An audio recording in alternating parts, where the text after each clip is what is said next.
Hey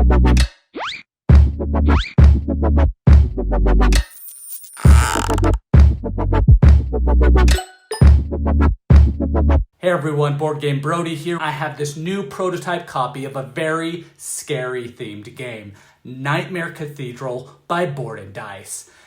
And like usual, let's get right into this. This is a strategy and a tactical game for 1 to 4 players. Victory is gained by following objectives, controlling the map, managing resources, and selecting when to engage in fast and furious conflicts to gain strategic advantage. The game is played over 3 rounds where you'll perform your own actions on your own turn while also performing follow-up actions on other players' turns. You will be producing units on the board, building fortifications, maneuvering around the map, and spending your followers to climb up higher on the ritual track. But be aware, because during the game, a haunting cathedral will be grown in the center of the board, and once it is completed, all players will ultimately face and also gain control of physical manifestations of nightmares that will be released upon the world. There are 3 rounds in the game, and when the turn marker hits the 4th space, the end of the game is triggered. So players will play in turns where one player is the active player, but all other players can still perform some actions during another player's turn. At the beginning of the game, players will choose one of the night spaces to place their dreamer. These 3 spaces are the night spaces. The active player on their turn will move their dreamer to one of the day spaces not adjacent to the night space that they are currently in. This might leave you with 2 or 3 choices depending on which night space your dreamer is in. This choice determines your action for your turn, or instead of taking one of those actions, instead you can draw 2 development cards. Let's go over these, and as I go over these, I will add in some details on the game that you might need to know or want to know so you can play. So first, this is the development action here. Now, when taking any of these actions, you will first read the text on your action cards. Everyone might have slightly different cards, and these cards can also be upgraded to give you a stronger action. It's kind of hard to explain the specifics of each action since they can be a tad different from player to player, but I will give an overall idea of the action, and knowing that, you'll be able to understand the cards if you're going to be playing the game at some point. Now, the develop action will let you play a number of development cards that you have in your hand. These cards are important due to the fact that you can use them in many different ways throughout the game. But for this action, you would use them for the listed text on that card. These actions can vary and do some really cool things, especially when timed at the perfect time. Now, when you do get an upgrade card, you will place that upgrade card on top of the matching action card, giving you that stronger action. You will want to be doing this throughout the game.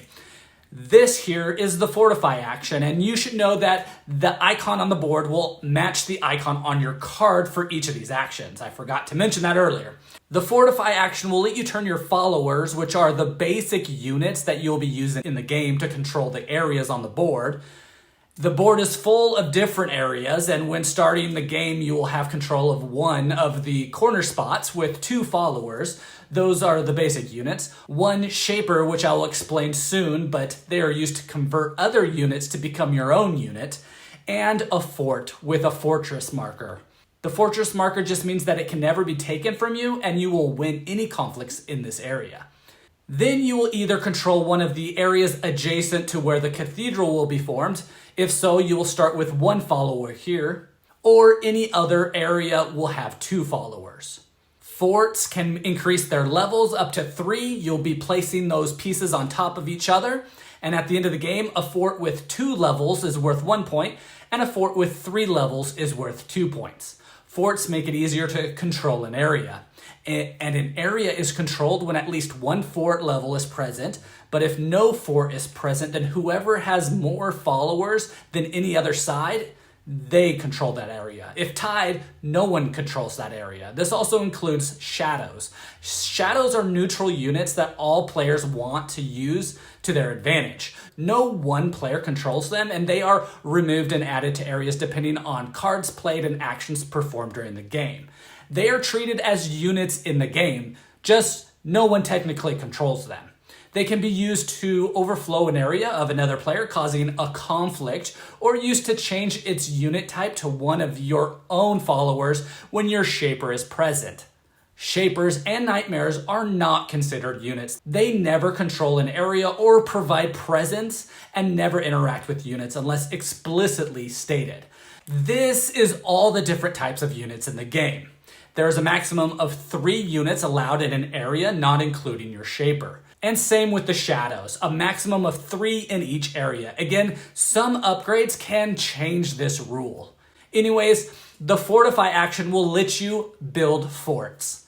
This is the summon action. This is how you can get more dudes on the map. They might be summoned to where you have forts, or maybe for each marked area. Around this action selection track is the turn marker. The white token is the current turn, and the color tokens indicates who the active player currently is during that turn. But the third thing, there is an icon shown on each space of this track.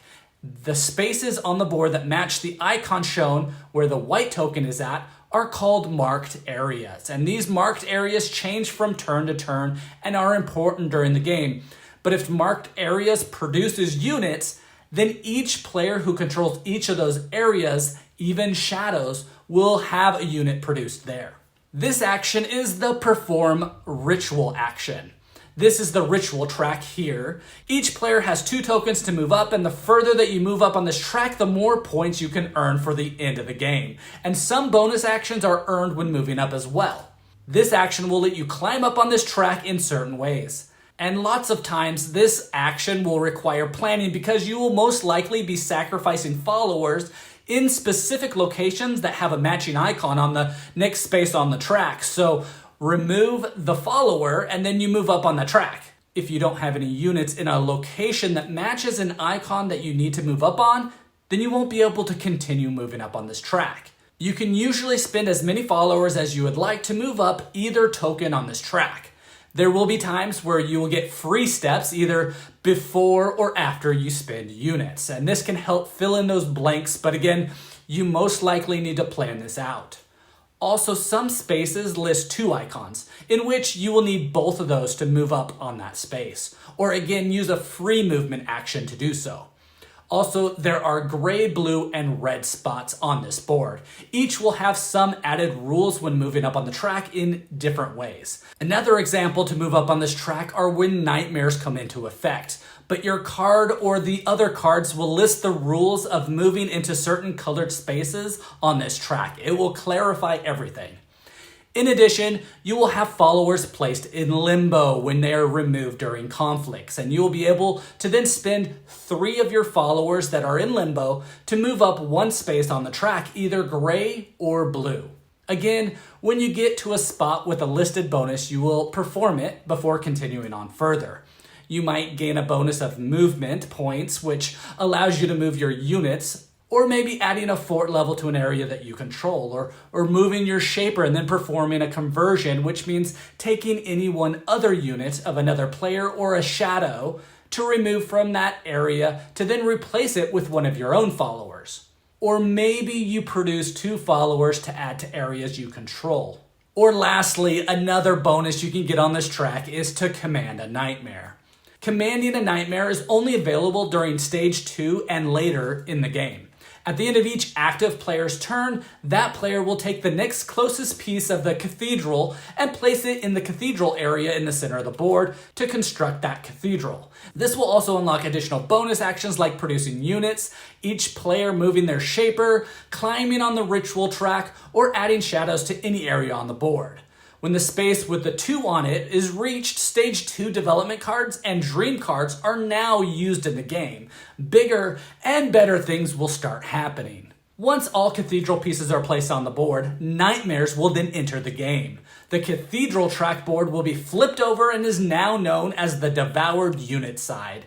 There are 8 nightmares currently included in this game, with the chance of more coming, but 2 are used in each game at a time. Each nightmare will have a card explaining how the nightmare works and what it does. But each and every nightmare will go around devouring units and placing those units on the devoured board. Every player can command each nightmare when they earn the action to do so, but no player can command each nightmare more than once per turn. Devouring units is important in the game because it will determine the end of the game. Each nightmare card has a number printed on it, and it will take the largest number of the two nightmares that you're playing with. And this number is the number of devoured units that will trigger the end of the game. However, getting your own units devoured at this time can be a good thing.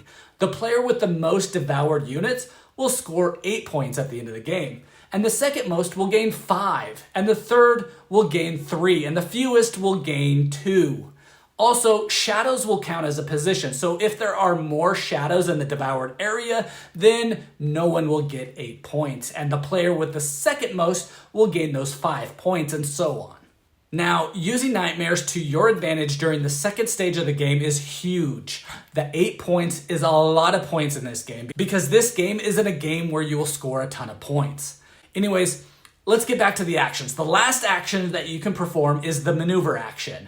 You'll be able to move either your followers or your shaper, the number of movement points shown on that card.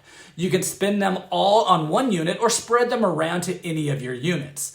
The only rule is that you cannot move out of any space with an opponent follower or a shadow that's there, although you may move into such an area. Players and shadows can all occupy the same area at the same time with nothing happening. Whoever has the most is given control of that area. But during this maneuver action, it will tell you to resolve a number of conflicts. A conflict requires two opposing sides that are in the same area. Even if there are 3 or 4 opposing sides all in the same area, the player performing the action will choose 2 sides that will trigger a conflict with each other. This can be a player versus a player or a player versus shadows. When a conflict occurs, players involved will play cards from their hand, up to 1 card per follower that they have in the conflict, plus 1 card if they have a fort regardless of its level. These are the same development cards mentioned earlier, except now you won't be using the text section when using them this way. You will use the combat area. All players have a basic combat card that they can always use, and it will always get returned to their hand. Or they can use any development cards that they might have better stats for their conflicts to win their conflict. These cards are laid face down until both players are ready to reveal. These cards have any combination of attack or defense icons. Each defense icon will cancel damage performed by an attack icon. Players will then compare attack and defense icons, and if you have enough defense, you don't lose any of your followers. If not, then the difference between their attack and your defense will determine how many followers or fort pieces that you lose, sending these units into limbo. The winner of the conflict is not determined by who does the most damage, but it's determined by whoever now controls that area. The side with a fort will win, or if no forts, the side with the most units. When performing conflicts with shadows, 1 conflict card is flipped over, and depending on the number of shadows, the shown icons on the card that matches up to how many shadows there are gives you a result. Everything else is done the same way, except when fighting shadows, this card will have a reward in addition. There are times where conflicts with another player might be better than a conflict with shadows, and other times where a conflict with the shadows is a better move. Knowing that someone can trigger conflict almost at any time is important. You want to protect your controlled areas the best that you can and be able to defend the most important ones. It can be devastating when you leave a 3-level fort wide open for another player to walk in and just crush it. That fort required a lot of time for you to build, and it's worth game-ending points. All right, now those are the 5 main actions that you will perform in many different ways because players will have different cards letting them do the action a little bit differently. So now might also be a good time to mention the dream cards. Dream cards are like objective cards. They will guide you to do certain things to gain points during the game. Each dream card will reward players with points between 1 and 3. Each dream card explains exactly when it can be played and what conditions need to be met to play it.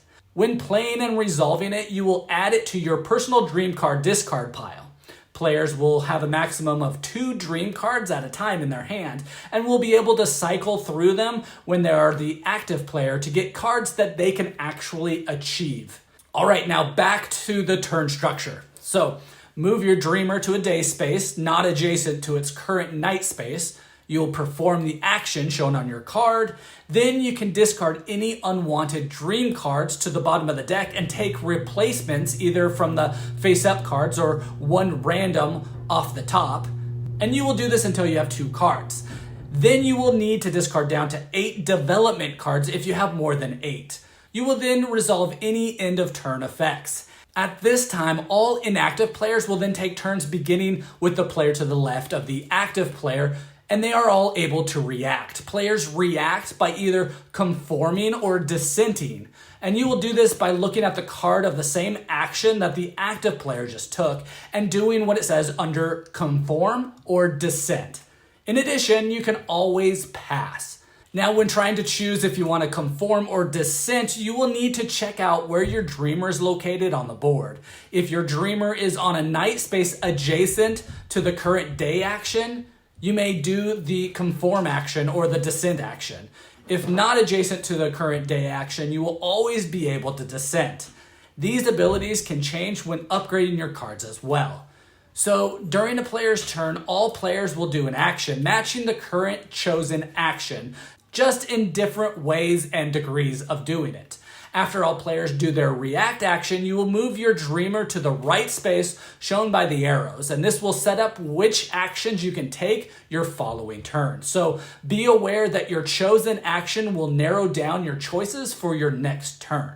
Lastly, you'll move the turn marker to the next space, and now the player whose player marker is on that space is the next active player. And this, of course, is just the next player to the left. But this way you know what areas are marked when it's your turn so you can set things up better and plan out better. The game will keep on continuing until the end of game is triggered, and this can be done when either the time marker hits the 4th stage or when a number of units from the nightmares are devoured. Final score is calculated by points from the ritual track, points from your forts, points from devoured units, some upgrade cards, and completed dream cards. Dream cards are meant to give objectives and is meant to be the main way to score points in this game. The player then with the most points at the end of the game wins the game. So the game is all about controlling the map and moving around the way that you want or need to so that you can complete your dream cards. Move up on the ritual track, that's a good way of scoring points, and strategically get devoured by the nightmares. Just because another player has more dudes on the map doesn't mean that they're going to win the game. The game is very, very strategic in that sense, and it's more about balancing between how to use your followers, your cards, and making move towards something that will score you points. And ultimately, this is what I really like about this game. It takes the theme and holds true to it, using miniatures and art to show it off. I mean, this box art just screams at you. You know exactly the theme to expect in the game.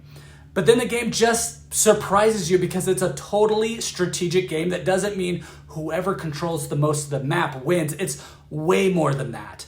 And the area control is just a small portion of the game. You have the worker placement with modified rules to choose an action to perform. And in return, this also will determine if you can conform or dissent on other players' turns. Then it also will determine what actions you can perform on your next turn.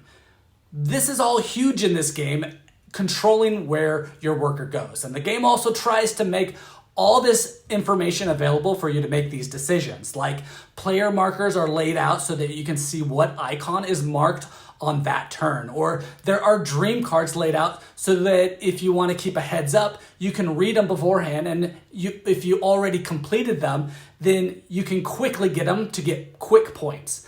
But this worker placement type mechanic with the action selection is really, really good. Then you have your actual actions listed on the 5 cards in front of you, which can be different from players to players, and you can upgrade them to make them even better. As the game goes on and you hit stage 2, those cards become even better with other options, and they also give you points at the end of the game.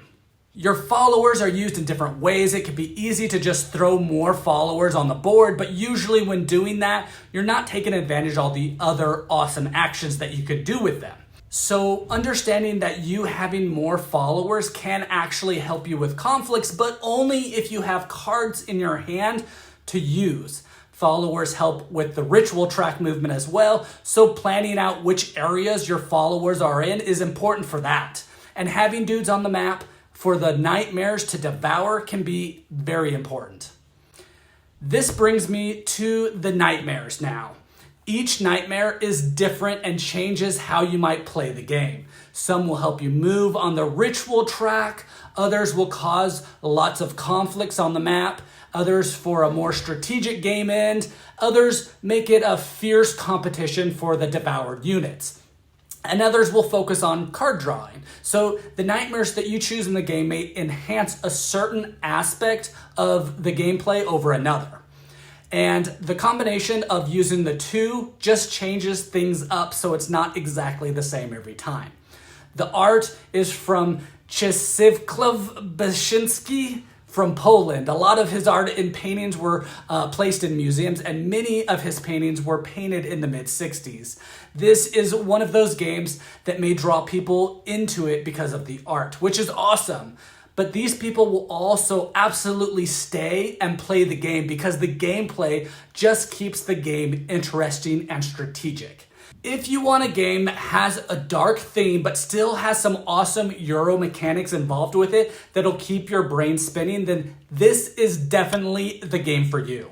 So remember your nightmares with your family and friends in Nightmare Cathedral by Board and Dice.